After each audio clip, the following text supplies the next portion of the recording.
Say the words African country and diamonds in the same sentence, and you probably already know the story you're supposed to picture. Child soldiers, blood diamonds, a resource that fuels war instead of peace. Hollywood has told you that story more than once, and for good reason. In more than one country, it's exactly what happened. But one country took the same starting ingredients, a poor, newly independent African nation, and a fortune in diamonds sitting right underneath it, and built something almost nobody predicted. 60 years ago, this was one of the poorest countries on the face of the earth. Today, it's one of the great development stories of the last century, and right now, in real time, it's fighting to hold on to everything it built. So how did they pull it off when so many others didn't? What did they actually spend the money on? And why, right now, is the whole model under more pressure than it's ever faced? This is Botswana, and what makes it remarkable is everything the country did before, during, and after finding that rock. Let's deconstruct it.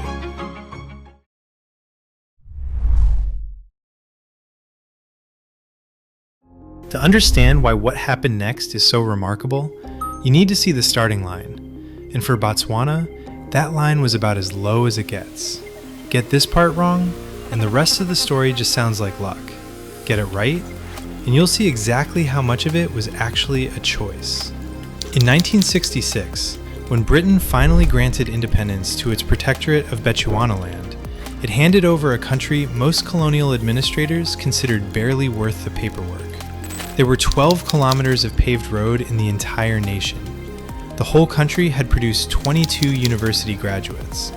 9 in 10 of everything it exported was cattle. Average income sat around $70 a year, one of the lowest anywhere on the planet. And nearly half the government's entire budget depended on British aid just to keep the lights on. So on the 30th of September 1966, when Seretse Khama became the first president of the newly renamed Republic of Botswana, he inherited one of the poorest countries on earth, in a region about to be consumed by decades of war and apartheid next door. Nobody watching that day expected a miracle. What they got, within a single year, was one.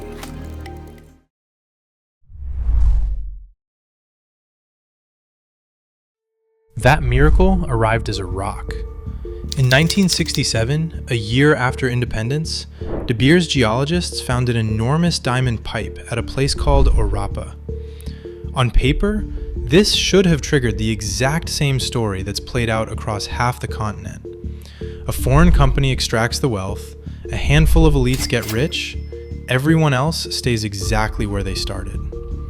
That's almost exactly what happened in Sierra Leone, in Angola, in the Congo. It isn't what happened here, because of one decision Khama made first. And here's the detail that genuinely stopped me when I found it. Before Orapa was even public knowledge, De Beers quietly tipped Khama off that his country was sitting on real diamond wealth. His response was to change the law before he even knew how much any of it was worth. He moved mineral rights out of tribal and regional hands and into the national governments. Elsewhere on the continent, and well beyond it, whoever controls the specific patch of land controls what's underneath it. And that alone has started civil wars. Khama gave that leverage up deliberately, so no single clan, including by some accounts his own, could hoard what was coming. With that foundation in place, the government negotiated with De Beers as a genuine partner, not a beggar. Debswana, a mining company, split 50-50. Every dollar of profit from Orapa and later from Jwaneng, nicknamed the Prince of Mines, flowed straight into the national budget, by design, from day one. Think about that next time you see a diamond ring. There's a real chance that stone helped pay for a hospital or a road, because Botswana built the split into the deal itself, before there was any money to fight over. That one structural choice is the reason everything else in this story was even possible.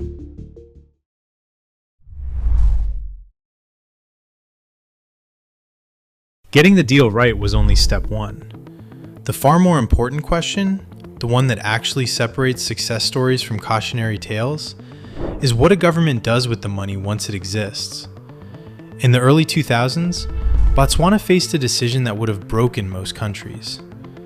If you're finding this as interesting as I did researching it, subscribing takes 2 seconds, and the next one of these just lands in your feed.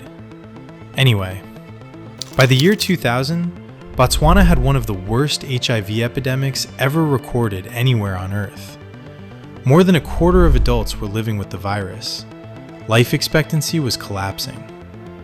The prevailing view among international donors at the time was that treatment was too complicated and too expensive for a country like this, that prevention alone was the responsible use of limited resources. President Festus Mogae rejected that. In 2002, Botswana became the first country in Africa to offer free antiretroviral treatment to every citizen who needed it, funded jointly by the government and a partnership with Merck and the Gates Foundation. They called the program MASA, New Dawn, and it was an enormous, expensive bet that a government's job is to keep its people alive, not just balance a budget. So, did it work? In 2026, Botswana confirmed it had hit the UN AIDS target of 95-95-95. 95% of people with HIV knowing their status, 95% of those on treatment, 95% of those virally suppressed, years ahead of the 2030 global deadline. That's hundreds of thousands of people who are alive today because a poor country decided that diamond money should buy exactly this.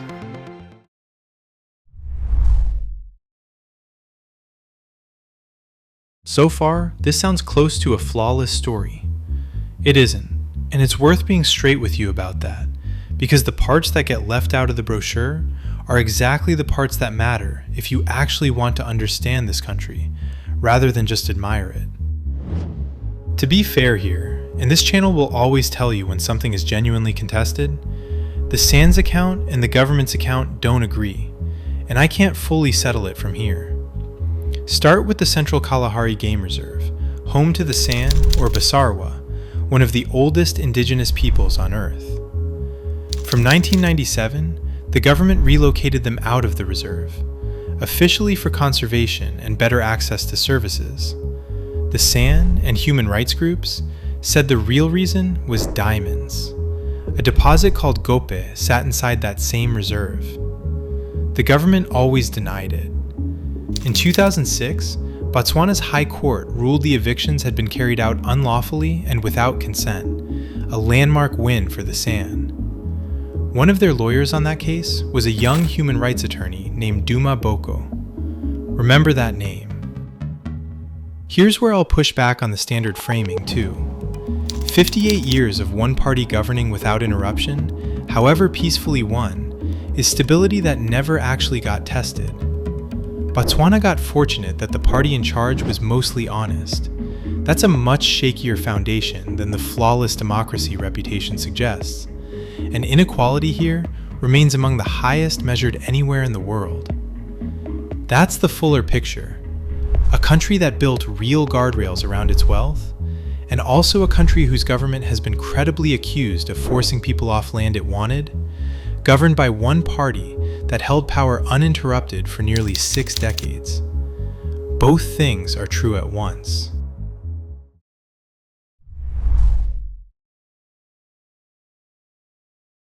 Remember that name, because the same Duma Boko who once fought Botswana's government in court is right now the president of Botswana, and he's inherited the most serious threat this country's model has ever faced. The threat is sitting in a laboratory, quietly manufacturing the exact same thing Botswana built its entire economy on. Lab-grown diamonds, chemically identical, visually indistinguishable, and now roughly 1/5 of the global market, have crashed the price of the real thing. Debswana has slashed production by around 40% since 2023, closing mine operations and cutting thousands of jobs.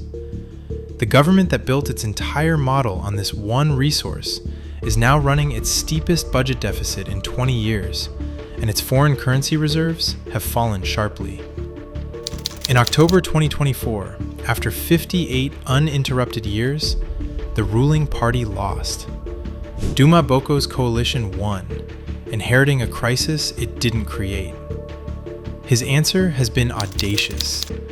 Rather than retreat, Botswana is trying to buy more control of De Beers itself, working to grow its existing 15% stake toward outright ownership, while Anglo American, the company's parent, actively tries to sell the whole business off.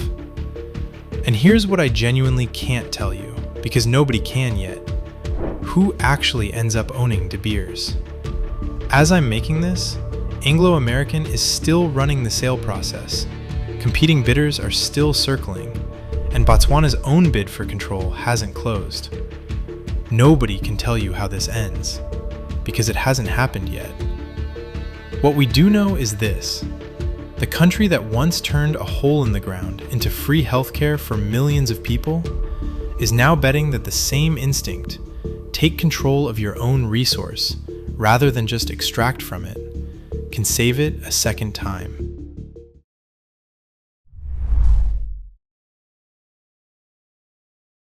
Underneath the diamonds, Botswana ran a governance strategy.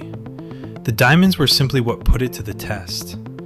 60 years ago, this was one of the poorest places on the planet, written off by the empire that had ruled it. Today, it has funded one of the most successful public health campaigns in human history, built a democracy stable enough to survive 6 decades in power without corruption taking over, and is now making a serious bid to own a piece of the very company that discovered its wealth in the first place. So here's where I land. Botswana's achievement was never really about finding diamonds. Plenty of countries find something valuable and end up poorer for it anyway. It's about building the guardrails before the wealth arrived, and mostly keeping its hands off the money once it did. It's the single hardest thing for any government to do, and almost none of them manage it. The diamonds might be running out of road, my friends. The instinct that made them worth anything in the first place doesn't have to run out with them. Botswana's story proves that what a country does with a windfall matters more than the windfall itself. But good stewardship doesn't only apply to diamonds in the ground. Sometimes, the resource that matters most is trust, and the ground it's buried in is code. On the opposite side of the planet, a country of just 1.3 million people started from an even more hopeless position. A bankrupt, post-Soviet economy where less than half the population even owned a telephone. Today, it runs the most advanced digital government on the planet. You can vote, start a company, or file your taxes there in minutes, all online.